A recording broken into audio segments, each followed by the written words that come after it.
The morning of my brother's wedding, I stood outside a venue I had poured months of work and thousands of dollars into. Every contract, venue, catering, flowers, photography, had my name on it. I'd covered the deposits, arranged the details, smoothed out every bump along the way. I never asked for thanks. I didn't expect a speech. All I wanted was to sit quietly in the back and watch my little brother get married. But the moment I arrived, dressed neatly, gift in hand, his fiancée stepped forward with a smile that didn't reach her eyes. She looked me dead in the face and said, loud enough for nearby guests to hear, "You shouldn't be here." Just like that. Blunt. Cruel. And my brother? He didn't defend me. He didn't argue. He didn't even blink. He just let it happen, like I was some stranger who had wandered in by mistake. They thought I'd break. That I'd cry, beg, or cause a scene. Instead, I walked away calmly, got into my car, and opened my phone. What came next wasn't dramatic. It was absolutely epic. My name is Emily Rhodes. I'm 29 years old, single, and I work as a project manager in Seattle. On paper, my life looks steady, maybe even successful. But this is the story of the day everything shifted. Hit that like and subscribe button because I'm about to tell you how I stopped being the quiet one and finally took control. Every family has a favorite. In mine, it was Ryan. He was 3 years younger, charming in that careless way people forgive too easily. If he forgot his homework, Mom laughed. If he dented Dad's car, it was just a mistake. Meanwhile, my straight A's earned a distracted, "good job, M," before the attention drifted back to him. I learned early that my role was the responsible one. Reliable. Invisible. By high school, the pattern was carved in stone. At my graduation, my parents arrived late, Ryan didn't come at all, and my picture-perfect achievements barely registered. But when Ryan hit a single at a baseball game, they cheered like he'd won the World Series. College didn't change much. I worked 2 jobs, earned scholarships, paid rent on my own. Ryan dropped out after a year, finding himself, and my parents covered his rent, his debts, even bought him a new car. Whenever I asked why, the answer was the same: "You're the one we don't have to worry about." So I stopped expecting anything. I built a steady life in Seattle, an apartment, a decent job, friends who cared. It was enough, or at least I told myself it was. Still, there was always that quiet ache, the wish to be seen, just once, not for what I could give but for who I was. The ache sharpened the night Ryan brought Sophie home. I had been with my boyfriend Eric for 4 years, introduced him to my parents, and they treated him like a polite stranger. Weeks later, Ryan showed up with Sophie, a woman he'd been dating for less than a month, and my mother practically glowed. Dad poured him a whiskey, clapped Ryan on the back, and said, "She's a keeper." I sat there with my glass of water, smiling too tightly, pretending it didn't sting. Pretending was what I did best. That was my rhythm, steady, invisible, necessary but unremarkable. The one who remembered birthdays, picked people up from the airport, bailed Ryan out when he forgot deadlines. The sister who gave without asking, who never complained. But looking back, I see it clearly now. All of it, the years of being overlooked, of swallowing the ache, was laying the groundwork. Preparing me for the day Ryan called with news that would set everything in motion. It was a Tuesday morning when Ryan called me, and I almost didn't answer. We didn't talk often, our communication was usually reduced to short texts, half-hearted emojis, or updates through Mom. But something about the way his name lit up on my screen made me pause mid-sip of my coffee. I swiped to answer. "Hey, Ree. What's up?" He didn't waste a second. She said yes, he practically shouted into the phone. I blinked, confused. "Who?" "Sophie." She said yes. "We're engaged." For a moment, I sat in silence, staring at the rain streaking down my kitchen window. Ryan's voice buzzed with so much excitement it almost didn't sound like him. Engagement. Marriage. My little brother, the one who once forgot to feed his goldfish for 2 weeks straight, was going to be someone's husband. Wow, Ryan, I said finally, trying to inject warmth into my voice. I'm happy for you. He laughed, a little breathless. I knew you'd be the first to get it. We're already thinking about venues, and Sophie's got a million ideas. It's gonna be amazing. Amazing. That word carried a kind of certainty I'd never heard from him before. For a moment, I let myself imagine it, a big, beautiful wedding, family gathered together, and maybe, just maybe, a chance for me to finally be part of something. 2 weeks later, I met Sophie. Ryan invited me to dinner downtown, insisting it would be low-key. Instead, we ended up at one of those trendy restaurants where the wine glasses were the size of fish bowls and the appetizers looked more like art than food. Sophie arrived 5 minutes late, sliding into the booth with a perfect smile.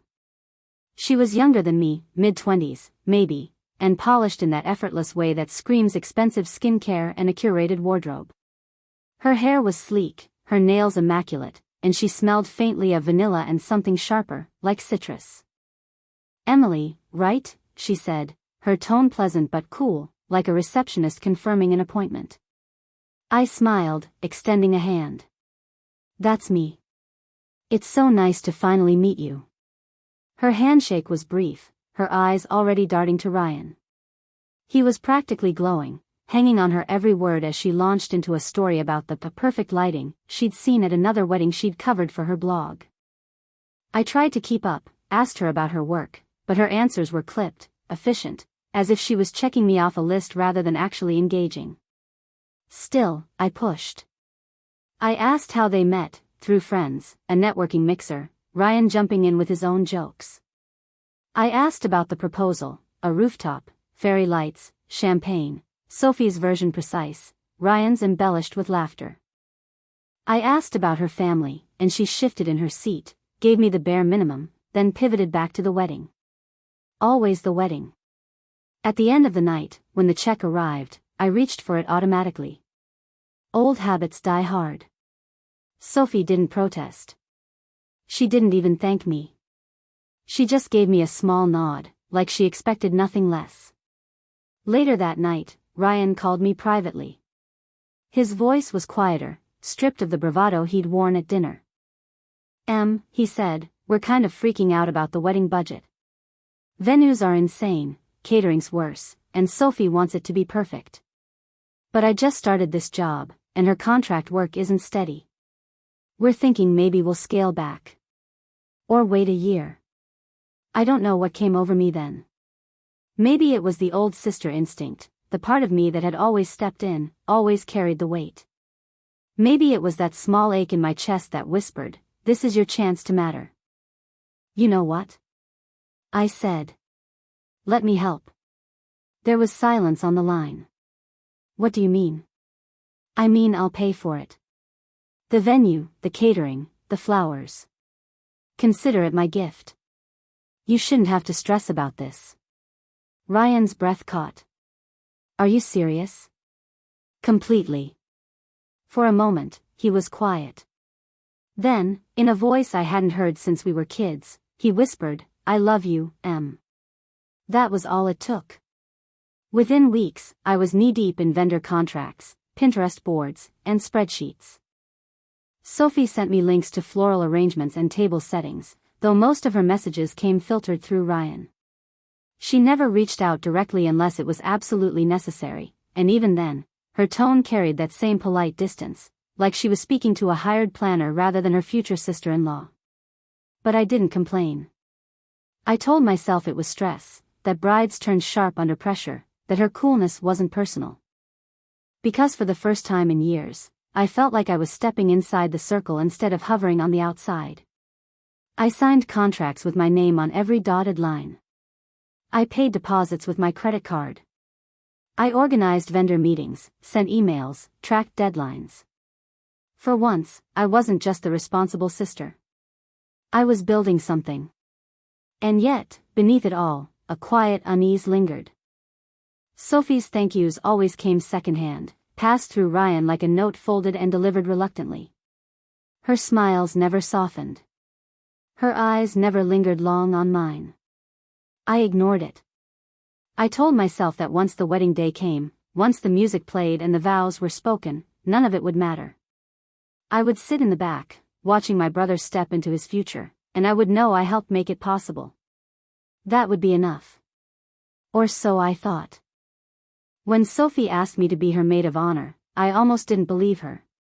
It was a Wednesday afternoon, and I was standing in the break room at my office, poking at a microwaved lunch I no longer wanted, when my phone buzzed. Her name lit up the screen. Sophie never called me directly. For a split second, I thought maybe something had gone wrong, a vendor falling through, a crisis in the timeline. Instead, her voice came through sugary and rehearsed. "Hi, Emily. I wanted to ask you something special." I straightened instinctively, holding my breath. "Of course.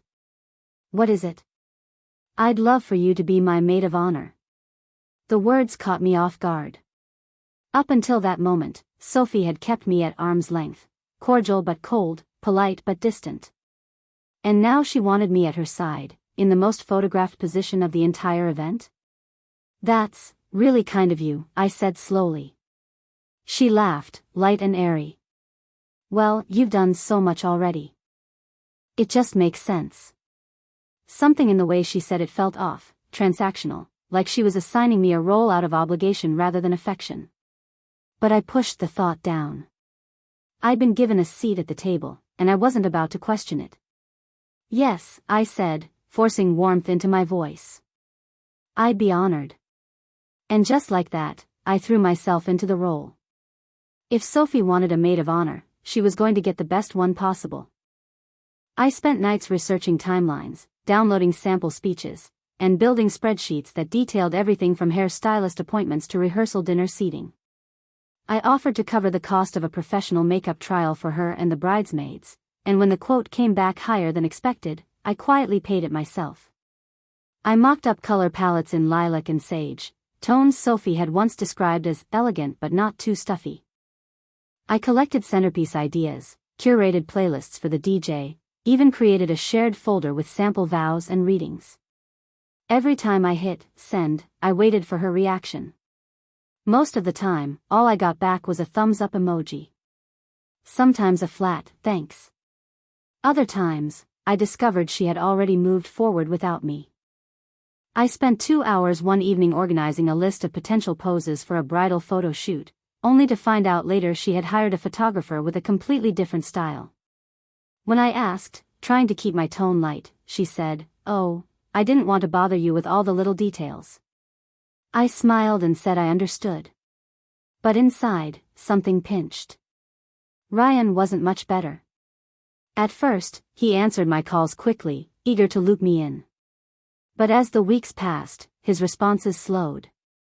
"Sorry, things are crazy," he texted once. "We'll loop you in soon," he promised another time.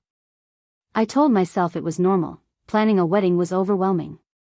Still, the silence felt heavier each time my phone lit up without his name. The worst was the day I dropped by their apartment unannounced, carrying fabric samples I thought Sophie might like. Ryan opened the door, and for the briefest second, hesitation flickered across his face. Inside, Sophie was laughing on a video call, her voice light and animated. But when she saw me, the air shifted. She muted the call, her smile too wide, her greeting too polished. "Emily. You should have told us you were coming." "I didn't think I had to," I said, trying to sound casual. They exchanged a glance I wasn't meant to see, then offered me water, as if hydration could smooth over the tension.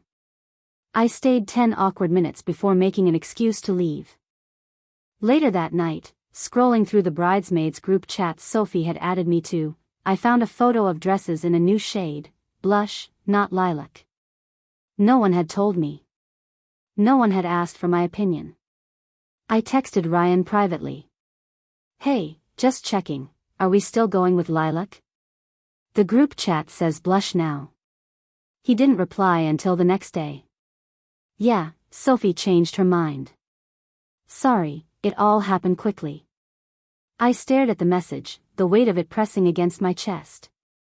Slowly, it was happening. The circle I had thought I'd finally stepped into was quietly closing again, and I was being nudged back out. But I wasn't ready to admit it. Not yet. I told myself I was overthinking, that brides were always controlling, that grooms always tuned out, that things always felt messy before the big day.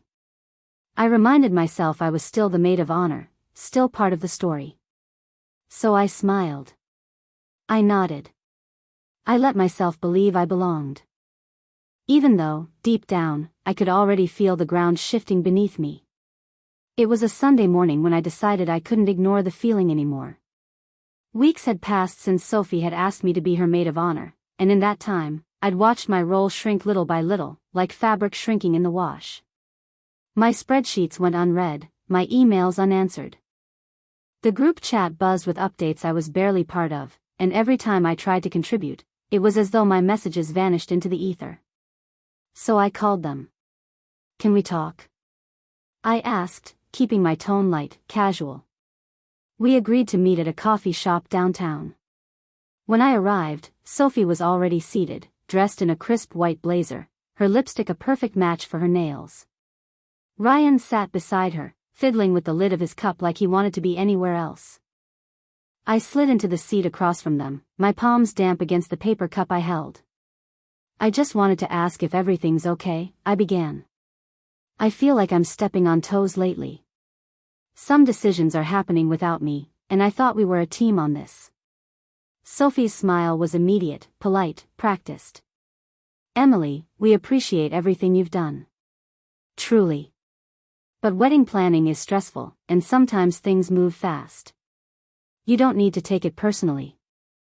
"I'm not upset," I said gently, choosing each word like it was a stone I had to place carefully to avoid sinking. "Just confused." I thought I was included. Ryan finally looked up. "It's nothing, Em. Honestly, you've done more than enough. Don't stress about it." That should have reassured me. Instead, it hollowed me out. I sat there nodding, smiling like I understood, but inside, I felt myself slipping further from the table I had fought so hard to sit at. When I drove home that afternoon, my chest felt heavy, like I'd swallowed stones. I told myself I was imagining it, that the distance was just pre-wedding chaos, that Sophie wasn't shutting me out, she was just overwhelmed. But I knew. Deep down, I knew. The final blow came quietly, like a knife slipped between ribs. I was scrolling through Instagram one evening, half watching the rain slide down my window, when Sophie's latest post appeared. She was standing under fairy lights with another woman I vaguely recognized from a bridal fitting. Both held champagne flutes, their smiles wide, their makeup perfect. The caption read, "My maid of honor. Couldn't imagine this day without you." My thumb froze mid-scroll. I read it again. And again. The words didn't change. It wasn't me. No call. No text. No explanation. Just a photo, a caption, and a replacement. I sat there, my pulse hammering in my ears, as comments rolled in beneath the post. Congratulations, heart emojis, compliments about how stunning they looked. Not a single mention of me. Not a whisper about the change. It was as though I'd never been part of it at all. I called Ryan immediately. The phone rang 4 times before he picked up, his voice casual. "Hey, Em. Everything okay? Did you see Sophie's post?" There was a pause. Then a sigh. "Yeah. Why didn't anyone tell me?" He exhaled, like I was being difficult. "Look, Sophie felt like she needed someone closer. You know, like a best friend. Not just family." "I was the maid of honor," I said slowly, as if he'd forgotten. "She asked me." "I know, and we really appreciate everything you've done," he cut in quickly. "But this is more of a symbolic thing for her. You're still invited. You'll have a seat at the ceremony." A seat. The words echoed in my head like a cruel joke. "You know what I mean," he added. "You're still family." I hung up before he could say anything else. That night, I lay in bed staring at the ceiling, the blue glow of my phone screen lighting up my room. I wasn't angry, not yet. I wasn't even heartbroken. I was numb, the kind of numb that feels like grief but quieter, heavier. It wasn't just about being replaced. It was about being erased. About giving and still being discarded like I was nothing more than a placeholder until someone better came along. The next day, I drove to my mother's house, desperate for something, validation, understanding, anything. She sat in her armchair flipping through a magazine as I explained what had happened. Her reaction was a sigh. She didn't even look up. "Emily, don't make this about you." "I'm not," I said, my voice tight. "But don't you think it's strange that she didn't even tell me? She's under stress. It's her big day. Maybe she just needed someone she's known longer." "I paid for everything, Mom." "And that was generous of you," she said flatly. "But you did it out of love, right? So don't hold it over them. Sometimes it's best to let things go. As long as the wedding happens peacefully, that's what matters." Her words cut deeper than Sophie's Instagram post ever could. Because they confirmed what I had always known, my role in this family wasn't to be celebrated. It was to give quietly, without complaint, without recognition.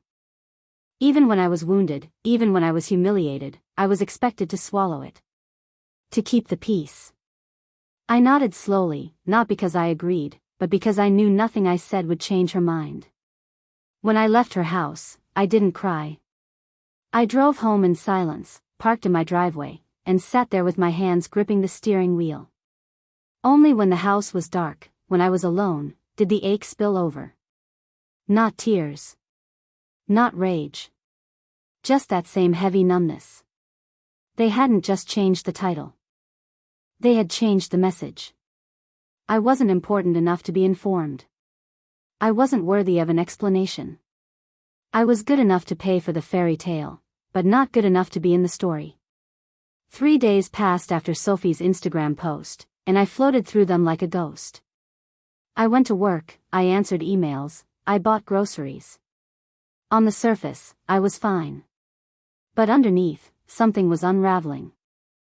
I kept replaying it all in my head, the polite thank yous that always came secondhand, the way Ryan's texts had slowed, the stiff smile Sophie gave me at dinner. I kept searching for the moment I should have seen it coming, the warning sign I ignored. Every path led to the same truth: I had been replaced. And no one cared enough to explain why. Then, on a Thursday afternoon, my phone rang. The name flashing across the screen made me pause: Vanessa. We hadn't spoken in months. Vanessa and I had been close in college. She was the kind of friend who knew your secrets before you spoke them aloud. Life and distance had thinned the bond, but she still held pieces of my past no one else did. "Hey, stranger," I said, forcing lightness into my voice. Her tone was warm but hesitant. "Emily. I just saw Sophie's post. I didn't know you were involved in the wedding." I laughed bitterly. I was. I'm not anymore. She hesitated. I could hear it, the pause, the inhale, the way people sound when they're weighing whether to open an old wound. "I need to tell you something," she said finally. "And I'm sorry I didn't put it together earlier." The weight in her voice made my stomach tighten. "What is it?" "It's about Sophie." I froze. "What about her?" Vanessa's voice dropped, quieter now. "Do you remember when you and Eric broke up?" The name hit me like a slap. Eric. My longest relationship. The man I once thought I'd marry. The breakup that had gutted me more than I ever admitted. He had ended it suddenly, cleanly, with no real explanation. No cheating, no blow-up. Just, "I don't love you anymore." "Yeah," I said, my throat dry. "After you two split, I ran into him at a bar. He was with someone." I didn't think much of it then, but now, seeing Sophie's face all over these wedding posts, it clicked. "Emily, I'm almost certain the woman he left you for was Sophie." The world seemed to tilt. I gripped the edge of my desk, trying to anchor myself. My mind flipped back through memories I'd buried, Eric going out late, changing his passwords, deflecting questions. I remembered the one time his phone lit up face down on the counter, a name flashing across the screen. He had brushed it off as a coworker. "Are you sure?" I whispered. "I'd bet on it," Vanessa said. "The timing matches." She was living in the same neighborhood, working downtown at that marketing firm. "I should have told you sooner, but I didn't connect the dots." The room around me seemed louder suddenly, the hum of the fridge, the ticking clock, a car passing outside. I felt cold, even as my cheeks burned. "She knew who I was," I said, almost to myself. "What do you mean?" "She knew I was Eric's ex.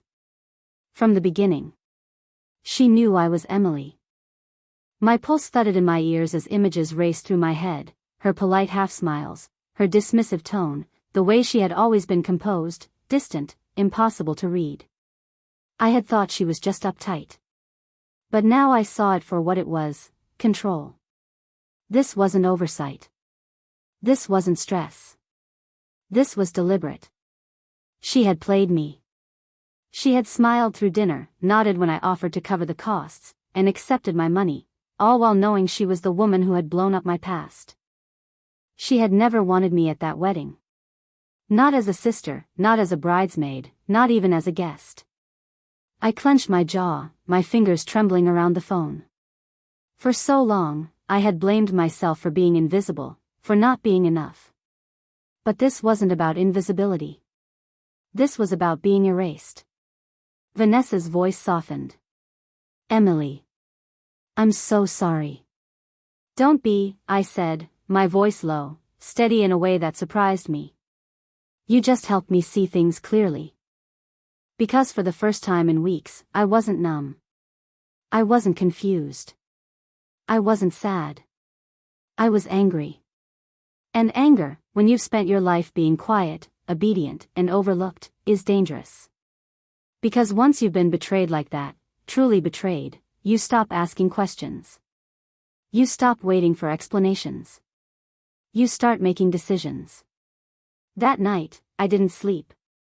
I lay in bed staring at the ceiling, my mind racing, not with grief but with clarity. Every memory, every cold smile, every slight I had buried lined up like dominoes. Sophie hadn't just replaced me. She had orchestrated it. She had waited until I'd done the work, signed the contracts, paid the deposits. Then she had cut me out, clean and silent. And Ryan had let her. The ache I had carried my whole life, the need to be seen, to be valued, suddenly shifted. I didn't need their recognition anymore. I didn't need their approval. What I needed was to stop playing the role they had written for me. And for the first time, I intended to walk off their stage. The message came the next morning at 8:07 a.m. It wasn't from Ryan. It was from Sophie. "Hi Emily. I hope you're well. After some discussion, Ryan and I have decided to keep the wedding small and intimate. We've decided not to include extended family or anyone outside the bridal party. We appreciate everything you've done and hope you understand. Best, Sophie." I read it once, then again, my thumb frozen over the screen. That was it. After months of work, thousands of dollars, and every ounce of effort I had poured in, this was how I found out. Not a call. Not even a voicemail. A text, polished and cold. My coffee steamed on the counter, forgotten. I could almost hear Sophie's voice in the words, smooth, careful, dressed up as kindness, but sharp underneath. I waited 15 minutes before texting Ryan. "Is this true?" No reply. I watched the minutes crawl across the screen. 30. 60. 90. My last message to him, days ago, still sat marked as read. He had seen it. He had chosen silence. At 10:24 a.m., my phone buzzed again. Another message from Sophie. "Just to clarify, it's nothing personal. We just want to keep things simple and drama-free." We hope you can respect our decision and not bring unnecessary stress to the day. I stared at the words until they blurred. Nothing personal. Drama-free. Respect our decision. I'd heard variations of those phrases all my life. My mother telling me to let it go whenever Ryan was bailed out of a mistake. Teachers telling me I was so mature for not needing attention. Boyfriends telling me I was stable but never exciting. For years, I had accepted that script. I had convinced myself that being overlooked was the same as being strong. But sitting in my kitchen that morning, reading Sophie's message, I felt something shift. I typed 5 words, then I'll play my part. And with that, I set my phone down, lifted my coffee, and took a slow sip. It was bitter now, lukewarm, but grounding. Then I crossed the room and pulled out the binder. It was thick, heavy with plastic sleeves and color-coded tabs. Venue. Catering. Florals. Photography. Music. Rentals. Cake. I had built it piece by piece, a monument to order, a safety net against chaos. Now, it was a weapon. Every invoice. Every receipt. Every contract. All in my name. I flipped to the first tab, the venue. Willow Crest Estates, an elegant property on Lake Washington. I remembered the afternoon I toured it with Ryan, the way he had hugged me, told me he didn't know how he'd ever repay me. I remembered Sophie's approving nod, the first time her smile had looked almost real. I picked up the phone and dialed. "Good morning, Willow Crest Estates, this is Heather." "Yes," I said, calm and steady. "This is Emily Rhodes. I'm calling regarding the Carter Rhodes wedding scheduled for the 17th. I'd like to cancel the reservation. I understand the deposit is non-refundable. Please confirm that all correspondence regarding this event goes through me. No one else is authorized to make changes." There was a pause, then Heather's voice shifted from cheerful to careful. "Oh. I see. Of course, Ms. Rhodes. I'll send you an email confirmation within the hour. Thank you." I hung up, exhaled slowly, then moved to the next tab. The caterer. The florist. The photographer. The DJ. The rentals. The cake. One by one, I called. The caterer hesitated. "Are you sure? That's a large event." "Yes," I said. "Plans have changed." The florist was sympathetic. "We'll refund the balance minus the deposit. I'll send paperwork by email." The DJ sounded confused. "Do you want to reschedule?" "No. Just cancel." The bakery clerk was polite but brisk. "We'll note it in the system. Your deposit is non-refundable." Each call was like pulling a thread, and with every tug, the carefully woven tapestry Sophie thought she owned unraveled. By noon, it was done. I sat at my kitchen table, my notepad covered in scribbled names and check marks. My throat ached from speaking, my shoulders stiff from tension. But my mind was clear in a way it hadn't been in years. For once, I wasn't waiting. Not for Ryan to defend me. Not for Sophie to include me. Not for my mother to tell me I mattered. I had removed myself. And in doing so, I had removed everything else. They wanted me out of the picture. Fine. I would erase myself so completely that they would feel the cold absence like a wind against their skin. People forget about the quiet ones. They mistake silence for weakness. But silence, when wielded with precision, is the sharpest tool of all. That afternoon, I slid the binder back onto the shelf, closed my laptop, and stood by the window overlooking Lake Union. The water rippled under gray skies, raindrops blurring the horizon. Somewhere across the city, Sophie was probably finalizing place cards, maybe posting filtered photos of decor to her followers. She didn't know yet. Ryan didn't know yet. But they would. And when they did, it wouldn't be because I begged for recognition or cried about betrayal. It would be because, without ever raising my voice, I had pulled the floor out from under them. For the first time in my life, I wasn't the background character. I wasn't the overlooked sister. I was the one holding the strings. And I had just cut every single one. The day after I made the calls, the silence was almost too perfect. No frantic texts from Ryan. No passive-aggressive messages from Sophie. No phone calls from my mother, telling me to be reasonable. Just quiet. It was almost disappointing. I had expected fallout, some immediate burst of outrage. But the world kept turning. I went to work, answered emails, sat in meetings about project deadlines. Nobody in my office knew I had detonated a wedding the day before. To them, I was just Emily, organized, dependable, sipping my coffee and taking notes. But under my blazer, my pulse hummed with anticipation. The storm hadn't arrived yet, but I knew it was on its way. It broke on Friday afternoon. Ryan had gone to Willow Crest Estates for the final walkthrough with Sophie and her planner. At least, that had been the plan. Instead, he found locked gates and an empty lawn. No trucks unloading, no chairs being set up, no florists bustling about. Just a groundskeeper, raking leaves by the fountain. According to what I heard later, Ryan tried explaining who he was, expecting the man to open the gates. The groundskeeper looked at him blankly and said, "There's no wedding here tomorrow. That reservation was cancelled earlier this week." I could picture it so clearly, Ryan frozen, Sophie's voice climbing higher and sharper by the second. Him fumbling with his phone, scrolling through emails, calling vendor after vendor. Each one confirming the same thing, cancelled. My phone rang at 2:11 p.m. The caller ID flashed Mom.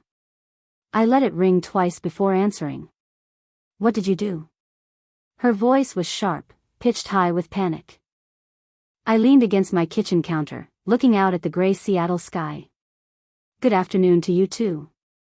Don't play games, Emily. Your brother said the venue is gone, the caterer cancelled, the flowers, the photographer, everything. Are you behind this?" Her words tumbled out in a rush, frantic and almost breathless. In the background, I could hear Sophie crying, her voice shrill, Ryan shouting something I couldn't make out.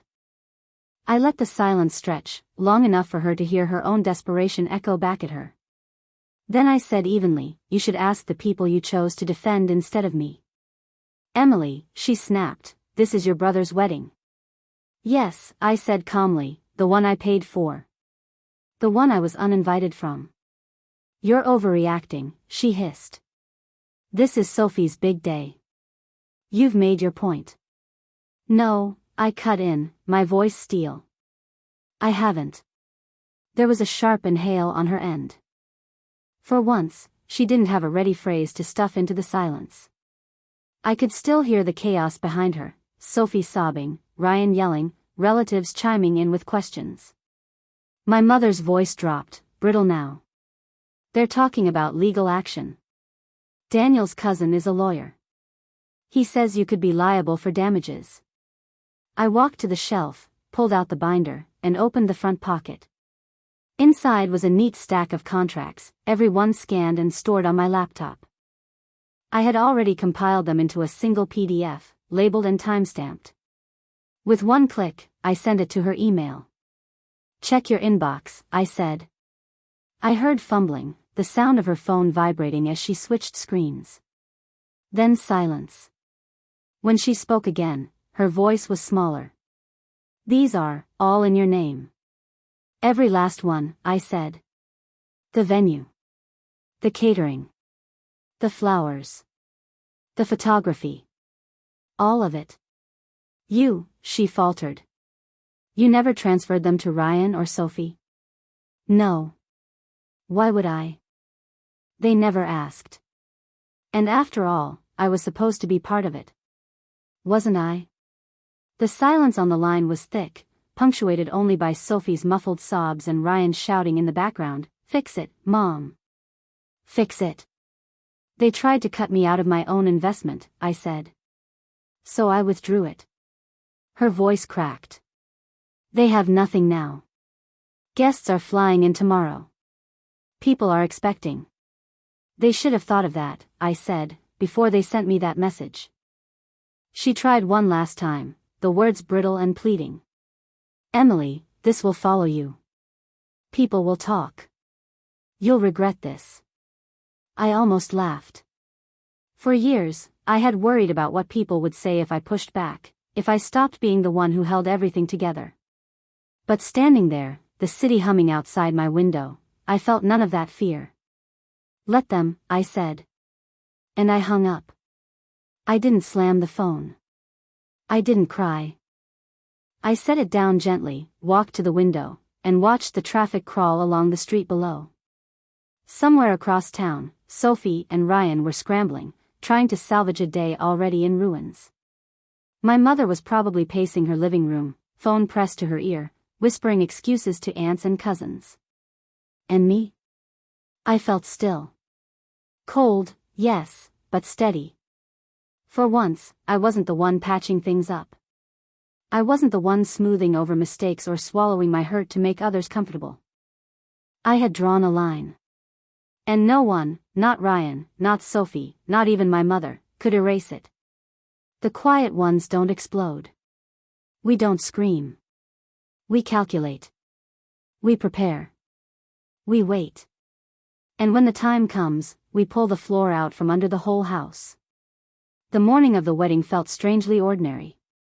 I woke up to the sound of rain tapping against my bedroom window, soft and steady, the kind of drizzle Seattle wears like a second skin. I brewed coffee, toasted a slice of bread, and sat at my kitchen table with the same binder I had once guarded like a treasure chest.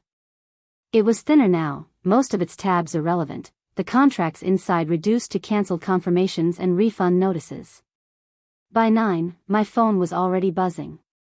Missed calls. Texts. Numbers I didn't recognize. I didn't answer any of them.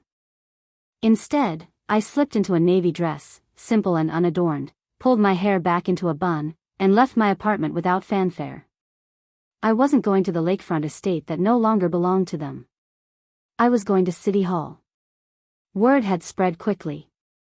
Guests, already in town, were redirected at the last minute. The Grand Willow Crest wedding had shrunk into a government building with fluorescent lights and folding chairs. When I walked into the lobby, the air smelled faintly of floor polish and damp coats. Clusters of guests stood scattered, their voices low, their expressions confused. A few looked irritated, others just bewildered. I slipped past them quietly, unnoticed, and found a seat in the back of the small chamber where the ceremony would take place. There was no music. No flowers. No sweeping decorations. Just a row of metal chairs, a long table with papers waiting to be signed, and a judge in a dated black robe flipping through a folder. I sat with my hands folded in my lap, watching. Sophie entered first, clinging tightly to Ryan's arm. Her hair was pinned hastily, her makeup smudged just enough to betray the tears she must have cried earlier. She wore white, but it looked less bridal and more desperate, like she had dragged herself into the costume of a bride and hoped no one noticed the seams. Ryan looked worse, pale, exhausted, his jaw tight, his eyes darting around the room as though searching for an exit. I didn't move. I didn't speak. I just sat, steady, silent. The ceremony began with little preamble. The officiant cleared his throat, reading from a script he had probably read 100 times before. The words landed flat, hollow, like an echo in an empty room. No music swelled, no guests stood for a processional. Just vows spoken without conviction, drifting into the still air. But the silence didn't last long.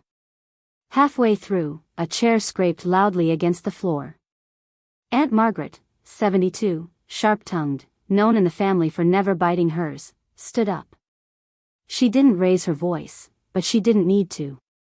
The room went still at her first words. Is no one going to say anything? The judge froze mid-sentence. Ryan's head snapped toward her. Sophie's smile faltered. Margaret folded her arms. You kicked out your sister. The one who paid for everything. She's sitting right there. She pointed, not rudely, but firmly, straight at me. And we're just supposed to sit here and pretend this isn't humiliating?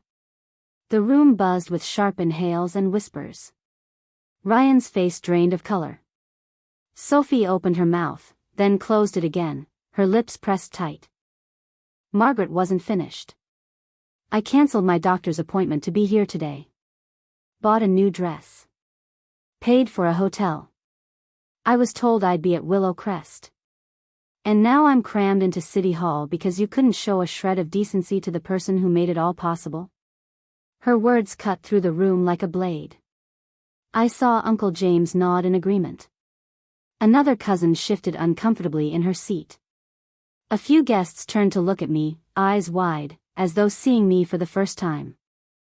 Sophie tried to recover. We didn't mean to. No, Margaret snapped, her voice sharp now. You meant every bit of it. Don't you dare insult our intelligence. Emily didn't have to show up here today, but she did. And the way you're looking at her right now, like she's the problem? Shame on you. Ryan lowered his gaze to the floor, his shoulders slumping. Sophie's hands trembled around the bouquet she must have grabbed from a grocery store. I didn't say a word. I didn't need to. My silence had already spoken louder than anything I could add. The judge, uncomfortable and clearly eager to move things along, cleared his throat. Shall we continue? No one answered. But the ceremony stumbled forward anyway. Vows spoken flatly. Rings exchanged without joy. Papers signed with shaking hands. No applause followed. No cheer. Just the rustle of coats as guests shifted uncomfortably in their seats. When it was done, Sophie and Ryan posed for a photo outside, framed not by a sweeping lakefront view, but by the damp concrete steps of City Hall. Their smiles looked forced, brittle, as though they both already knew this wasn't the beginning of something but the end. I didn't linger. I didn't say goodbye. I slipped out a side door, into the drizzle, the navy fabric of my dress growing darker as it caught the rain. I walked down the street with my head high, the sound of their ceremony still echoing behind me. For once, Ryan wasn't the golden boy. Sophie wasn't the picture-perfect bride. Everyone had seen the truth. By the time I got home from City Hall, I was soaked through. My dress clung to me, my shoes squelched with every step, and my hair had come undone in the drizzle. But I didn't care. I peeled off the wet clothes, changed into sweatpants, and collapsed onto the couch with a blanket. The silence of my apartment wrapped around me like a bomb. For the first time in months, I felt light. Empty, yes, but the kind of empty that comes after finally setting down a weight you didn't realize you were carrying. I thought the story would end there. That Ryan and Sophie would fade into their marriage, licking their wounds, and I would move on with my life. But the internet had other plans. The first text came from my cousin Lily at 8:43 p.m. You've gone viral. I frowned at the screen. What are you talking about? She sent me a link. My stomach dropped as I tapped it open. It was a TikTok, grainy, filmed from the back row of City Hall. The caption read, "When the bride kicks out the sister who paid for everything, and Aunt Margaret has had enough." The video showed the moment Margaret stood up, her voice cutting across the room, calling Ryan and Sophie out in front of everyone. The camera zoomed shakily toward me as she pointed in my direction, catching my face in profile, still and silent, hands folded in my lap. The comments were a flood. Emily is a queen. Silent power. This bride is unhinged. Imagine biting the hand that feeds you. Justice for the sister. Hashtag Team Emily. The view count ticked up in real time, 50K, 200K, 500K. By midnight, it had passed 1 million. Other videos followed. Guests whispering in the lobby about the cancelled venue. A shaky clip of Sophie storming out, mascara streaked, bouquet drooping. Even screenshots of her Instagram, where comments were piling up faster than she could delete them. By morning, hashtags were trending, hashtag Seattle wedding fail, hashtag sister justice, hashtag silent revenge. Sophie's perfectly curated online brand unraveled overnight. Her last post, a sponsored flat lay of skincare products, was flooded with thousands of comments. "Where's Emily's refund?" and "Hope this moisturizer helps with embarrassment." Ryan didn't escape either. Someone dug up his LinkedIn, and soon the comments spilled over there too. By the time he showed up at work on Monday, everyone had already seen the video. He was no longer the charming golden boy. He was the guy who let his fiancée humiliate his sister, then ended up getting married in City Hall under fluorescent lights. Even family who had once dismissed me began reaching out. Cousins I hadn't spoken to in years sent messages like, "Proud of you for standing up for yourself." An uncle called just to say, "I always thought your mom babied Ryan too much." And Aunt Margaret, God bless her, sent me a text that made me laugh for the first time in weeks. "I don't regret a word." About time someone said it out loud. For once, the narrative wasn't twisted against me. For once, people saw what I had seen my whole life. The imbalance. The favoritism. The way I was always expected to give without recognition. I didn't post anything myself. I didn't need to. My silence in that video was louder than anything I could have written. But Sophie couldn't stay silent. 2 days later, she posted a statement on her Instagram stories. A pale pink background with delicate script font. "We wanted a small and intimate ceremony. We never meant to hurt anyone. Weddings are stressful, and sometimes things spiral. Please be kind, we're human." The comments were brutal. "You're only sorry you got caught. Where's Emily's thank you? Girl, you played yourself." She deleted the post within hours. By then, the damage was done. Her followers dropped by the thousands. Sponsorships dried up. Someone screenshotted her trying to delete negative comments, and that went viral too. Ryan tried to defend her at first. He left a single comment under one of the viral videos: "You don't know the full story. My sister is making this worse." The internet pounced. "Bro, your sister literally paid for everything. Imagine blaming the victim. You're just mad your free ride ended." He deleted his account the next day. Watching it unfold was surreal. I hadn't planned any of it.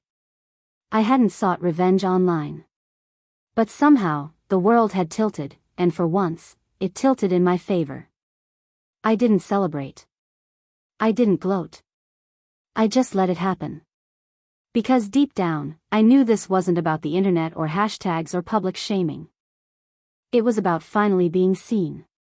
For years, I had been the quiet one, the dependable one, the invisible one. Now, millions of strangers knew my name, my story, and they weren't laughing at me. They were standing beside me. And that, more than the cancelled contracts, more than the ruined wedding, was the justice I hadn't known I was waiting for. The video storm eventually slowed. Hashtags fade, comments die down, new scandals take their place. But the consequences for Ryan and Sophie didn't disappear with the news cycle. Their marriage lasted less than 6 months. I heard about the cracks through whispers first, cousins dropping hints, a coworker of Ryan's reaching out with gossip. Sophie was still messaging her ex, the same man she'd been tangled with before Ryan. Arguments turned into public spats, neighbors overheard shouting through thin apartment walls. By the time their split went public, no one was surprised. Ryan came to see me once, late on a rainy Saturday night. I hadn't invited him, but when I opened the door, he was standing there soaked, hands shoved in his pockets, looking smaller than I'd ever seen him. "Can we talk?" he asked. I stepped aside. He sat on my couch, dripping water onto the fabric, staring at the floor like it might offer answers. For a long time, he didn't speak. Then he whispered, "You were right. About everything." I didn't reply. He rubbed his face with both hands. She never stopped talking to him. Even after the wedding. I thought I could fix it. I thought she'd change. But she didn't. His voice cracked. "And I didn't defend you. I let her walk all over you. I sipped my tea, letting the steam warm my hands. I wanted to feel pity, to comfort him, but all I felt was distance. We weren't kids anymore. I wasn't the big sister cleaning up his messes. "I'm sorry," he said finally, his eyes wet. "I know," I answered softly. But forgiveness didn't come. Not fully. Not the way it used to, when I'd brush things off just to keep the peace. Something in me had shifted permanently. When he left that night, shoulders slumped, I didn't follow him to the door. I didn't call after him. I just sat there, listening to the rain against the glass, and felt the quiet settle in again. A week later, my mother called. Her voice was tentative, a far cry from the sharp commands I'd grown up with. "Emily, we've been talking. Maybe we should sit down. As a family. Try to move forward." I almost laughed. Move forward. As though forward meant pretending nothing had happened. As though forward meant slipping back into my old role, the reliable one, the quiet one, the one who carried the weight so no one else had to. "No," I said simply. Her silence was louder than any argument. "You don't mean that." "I do," I said. "I'm done. Emily. I love you, Mom. But I'm done playing this part." And I hung up. For the first time in my life, I felt no guilt. In the weeks that followed, I built a new kind of routine. I went to yoga on Sundays. I started painting again, something I hadn't done since college. I met friends for coffee without worrying about rushing home to answer someone else's call. I even booked a trip, my first solo vacation, to Vancouver, just a 3-hour drive but still a step into a life that was mine alone. Sometimes, I walked by Lake Union after work, watching the ripples of water catch the fading light. The city buzzed around me, ferries cutting across the surface, planes dipping low overhead. And I realized I felt something I hadn't felt in years, peace. I didn't regret canceling the wedding. I didn't regret letting the internet run wild. I didn't even regret the silence I gave my family afterward. Because all of it, the contracts, the cancellations, the viral storm, had led me here. To this quiet. To this freedom. For so long, I thought I had to earn my place in the world by being useful, dependable, invisible. I thought if I gave enough, sacrificed enough, one day they'd see me. But I don't need them to see me anymore. I see myself. And that's enough. And that's how it happened. But if you were me, what would you have done? Walk away in silence, or cancel the wedding altogether? Share your thoughts in the comments, I'm reading every single one.